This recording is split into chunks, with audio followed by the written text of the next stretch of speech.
Hello दोस्तों, स्वागत है आपका हमारे YouTube चैनल फैक्ट हब में। तो दोस्तों, हम आप सभी को बताना चाहता हूं कि YouTube स्टार बनने से पहले विशुराज वीगो वीडियो और टिकटॉक में उनका अपना एक अच्छा जलवा था। इसी के साथ विशुराज अपना खर्चा चलाने के लिए शादी और पार्टी में आइसक्रीम का ऑर्डर लेते थे और शादी का सीजन खत्म होने के बाद वो अपना ठेला चलाकर घर का खर्चा चलाते थे।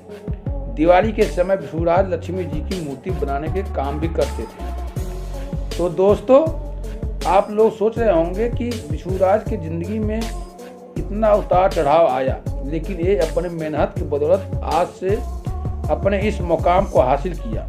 एक समय ऐसा था कि दोस्तों, विशुराज को कहीं काम नहीं मिल रहा था। उनका स्वभाव बहुत ही अच्छा था, दूसरे की मदद के लिए हमेशा तैयार रहते थे। तो दोस्तों, विशुराज के YouTube पर 3 चैनल इंटरनेट के जानकारी के अनुभव से विशुराज 70 से 80 हज़ार रुपये महीने के कमा लेते हैं।